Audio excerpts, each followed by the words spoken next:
Benvinguts. En aquest vídeo parlarem sobre la proporció àurea. Una relació de tamanys que repeteix de forma constant i misteriosa a la natura. La proporció àurea rep diferents noms. Nombre d'or, proporció divina, nombre fi, en honor a Fídies, arquitecte grec que va dissenyar el Partenó.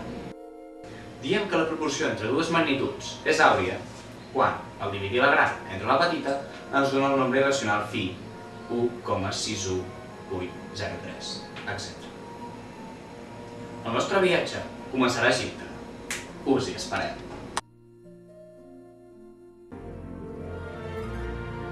Tot va començar a Egipte, l'albor de la humanitat.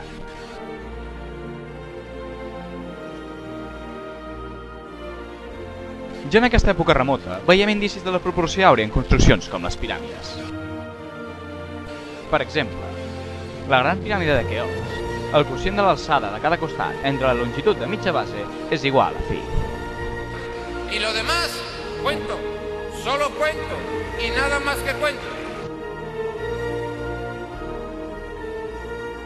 Però és a la Grècia clàssica on la proporció àurea es farà definitivament present a la cultura humana. Primer en la figura de Fídies, l'arquitecte grec que dissenyà el Partenó basant-se en el nombre fi. I després, 500 anys abans de Crist, en una persona que representarà un gran pes en l'estudi de la proporció divina i les matemàtiques en general, el filòsof i matemàtic grec Pitàgores.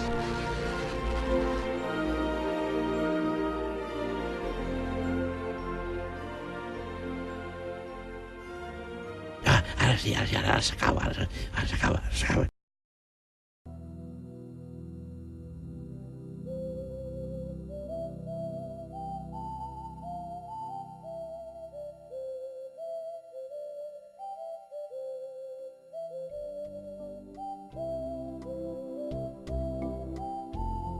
Bon dia, senyor Pitàgores! Sóc jo! Així que vostè i els seus seguidors foren els descobridors de la proporció àurea, oi?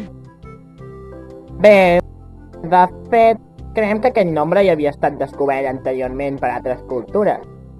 De totes maneres, vostès van ser els primers a investigar sobre ella. Nyamali turbant, aviam, poc. Veurà, els pitagòrics creiem que el món estava configurat segons un ordre numèric, on només hi tenien cabuda els nombres fraccionaris. La casualitat va voler que dins el nostre propi símbol, el pentacle, l'estrella de 5 puntes inserida dins un pentàgon regular, s'hi trobés un dels més importants d'aquests nombres. Així, al dividir la diagonal del pentàgon entre el seu costat, el resultat és igual a pi. Passa el mateix amb les relacions entre QR, RP i QP. Tan sols de cinyes vivim, del so dels cinyes, no la vida del mot a lo vaja D'aquesta manera, dels vam mots. descobrir una de les màximes representacions de la proporció àurea. Però va ser per pura casualitat. Moltes gràcies. De totes maneres, una última qüestió.